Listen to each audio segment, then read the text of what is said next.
How can we figure out what Putin is thinking based on the footage that we see? After analyzing a lot of his footage, I was beginning to see a pattern and try to understand what it is that he's thinking, feeling, and what he will do next. Now, would we be able to tell what his next move will be? That's what I want to talk about on this video, to show you the power of body language, tonality, and all things that politicians and people of influence have been trained in, on how to persuade, how to influence, and how to make people believe a certain thing. And that's what I want to explore, this exciting topic of mirroring and matching facial gestures, body posture, hand movements, eye movements, and all these types of things that go together in persuading people, and how to use that effectively in your life.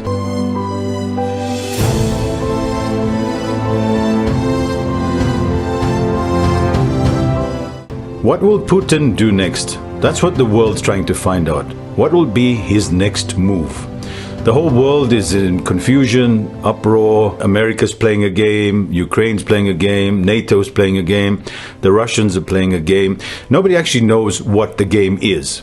Now, if we realize that politicians and people of influence have trainers and coaches that mentor them and show them exactly how to speak, how to get a message across, you can learn so much from the tools and techniques that they use to persuade people, and politicians are very good at doing this.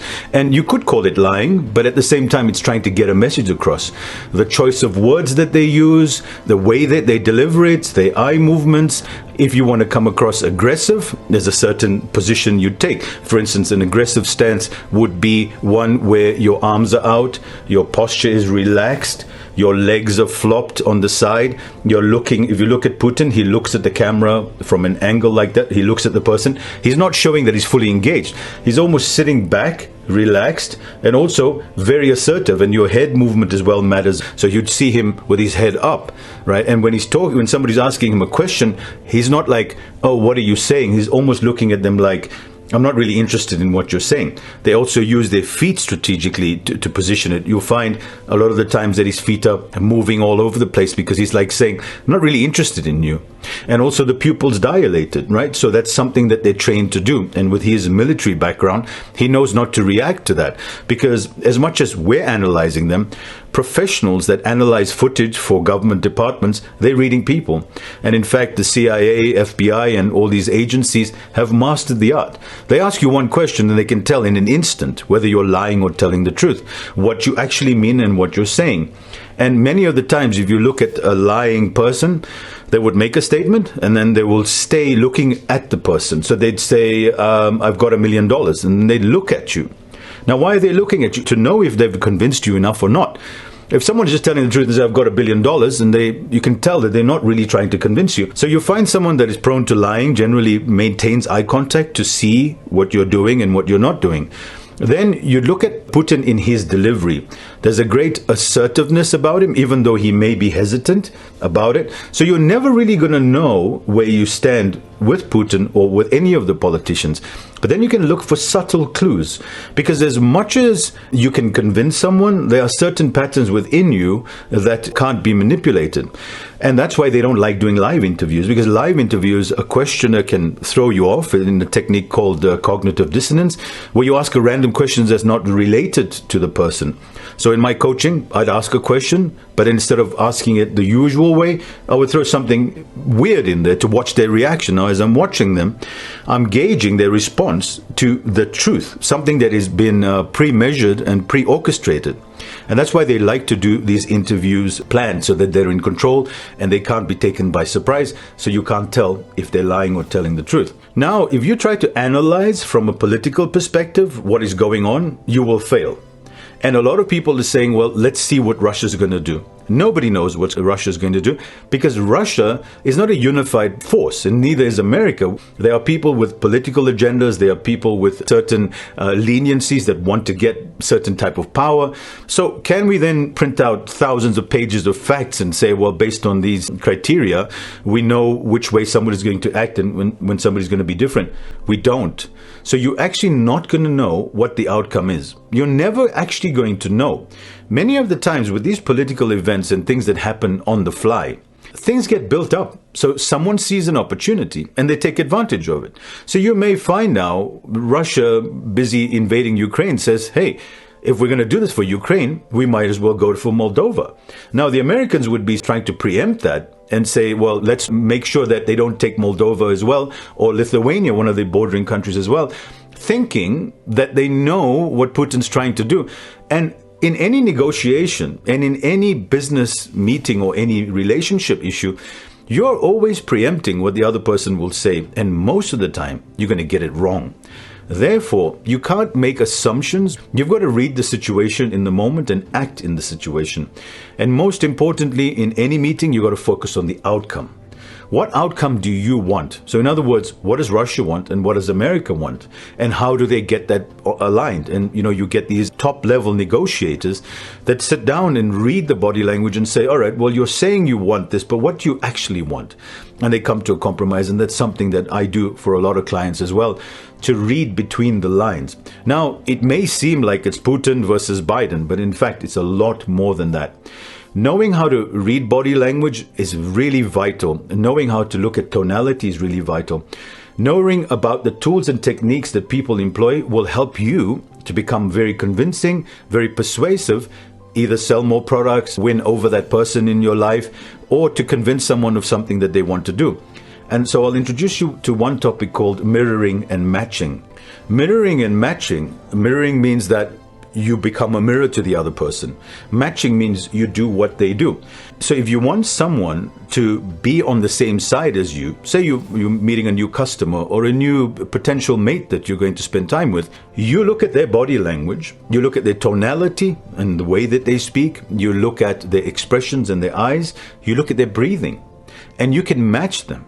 And I was showing a client this yesterday, and she was amazed, and she's been trying that with her clients, saying, wow, they really seem to like me. You find people that are very likable, actually very good at becoming you. And that's a skill that you have to master. So then, if we look at mirroring and matching, you have another person on the other side. As you can see, I'm sitting with my hands to the side here. I'm looking forward. You on the other side trying to mirror and match me, you would do the same thing. Now, if you listen to, say the person says, I ask them, how are you doing? I'm having a not such a good day. Now, I could respond with, why aren't you having such a good day? You can see I'm not matching their tonality. So if they say, I'm not having a good day, I'd say, why aren't you having a good day? Can you see what I did there? The same thing. Now you see the person sitting on the desk. Generally, this means that their head is so full of worries that they're sitting like this with their hand under here. It's almost like trying to hold their head up. And then you can read that there's a lot of thoughts going on. So if you want them to mirror and match you, you can do the same thing. If you look at generally in an armchair, somebody would sit with their hand like that, a leg crossed over one side or the other. You can cross your leg over as well. And now you're matching them. And then you look at their head. So if they're like talking to you like that, you're mirroring them. So you would be on the opposite side. You wouldn't be on the same side. You're mirroring. And then you're matching. Now you look at my breath, the way I speak. So if I'm one of these people and I speak generally slowly, depending on my cognitive type, someone who is more auditory inclined, listening inclined, they would speak slowly, they would watch your tonality, they would be gathered, they would be in themselves. So you can match that. Someone says, you're trying to sell them something, and they'll say, tell me about this car. And you'd say, well, it's got a fast engine. It's got a lovely color. Now, that's one type. Now you have another type who is very auditory digital. That means they're all thinking and talking. You find them that their words are coming out faster than their brains can actually perceive. And you'd see them speaking in such a way, and they'll be like, well, it's got this, it's got that, it's got that. And if you pick that up, you can match that as well. So they'll say, well, tell me about the car. What about the color? And you reply back. You don't use the previous example. Use that one. Well, it's got nice tinted windows. It's got, lovely car seats. It's got a wonderful plan. This person all of a sudden starts seeing themselves in the mirror. And they're like, I like this guy, or I like this woman, because they think that you're the same person.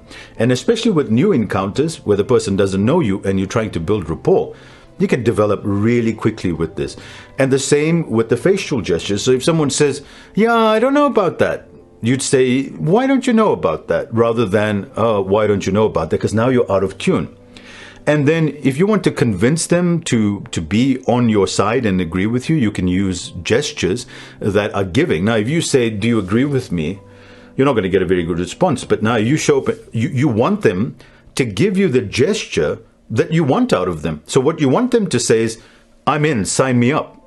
So then you'd ask the question, instead of like this, what do you think? You can see my head on the side. I'm not in. This is how they're seeing the next response. That's how they're going to reply. No, I'm not interested. So if you want them to give you an answer that is favorable, then you have to mimic the answer that you want out of them.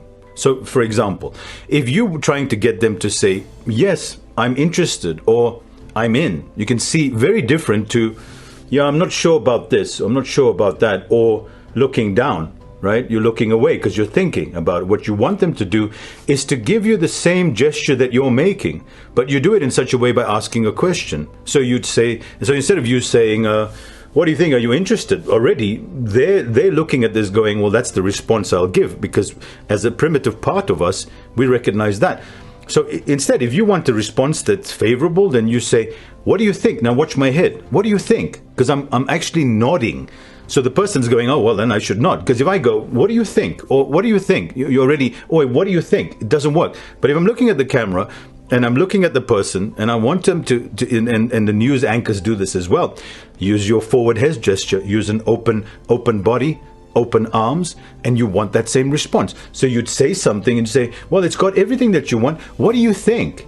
Now, what you're doing then is they're looking at that going, oh, I like it. Because it's a normal response in response to the way that you are. And it sounds like mumbo jumbo, but salespeople use this all the time. And so do politicians and all the rest of it. They know how to create this feeling in you of a positive emotion. And then on the other hand, if somebody wants to create a negative emotion in you or to generate fear in you, like politicians may do, for instance, Putin wants to convince people that don't mess with this guy, I'm serious. Then there's also the aggressive stance that you can take, which is chest open, your arms open, your head up, and a lot of, if you look at how monkeys are, the open mouth, so it's like, and the eyes open, it's almost like an aggressive thing. Even though the words are coming out, you know, we will take a political stance, there's something in it that you know this guy's not messing around, because you can see him sort of laser eyes on the target. If somebody wants to have a soft and compassionate view, as politicians were trying to do to convince us that, you know, everything that they're doing was for our own good, you'll find their tonality very soft, their head movements rolling, their body language very in, because they're part of you and they relate to, and the hand movements there, the gestures of openness and allowing as well. And that's to convince you that they're on the same team as you.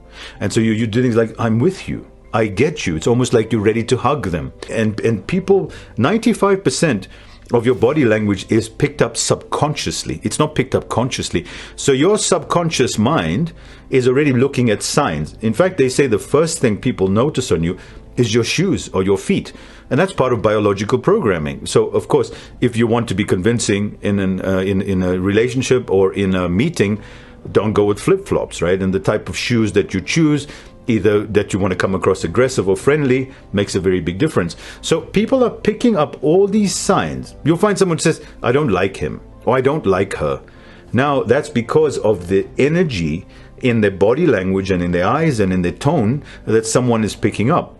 And so what people do is they can manipulate this. Even if they may be bad people, they can convince you that they're good people by changing their body language. And you'd say, he's such a nice guy. But he may not be a nice guy. He may just be really good at convincing you that he is a nice guy so that he can get what he wants, or she can get what she wants. And that's very important to note in the art of convincing. So now we see how professionals, politicians, leaders are professionally trained to convince you to believe a certain message. You know you're not really going to be able to tell what they're actually going to do next, because they'll convince you one way or the other. However, you can learn so much in your life on how to use these tools and techniques. And so you can benefit from this. You can read people and master negotiation, master relationships, and master being persuasive in life, because at the end of the day, if you can persuade someone to buy into what you're saying, you'll win an argument, you will win a discussion, and you may retain a friendship. It's not just about manipulation. If you like this content, then of course subscribe.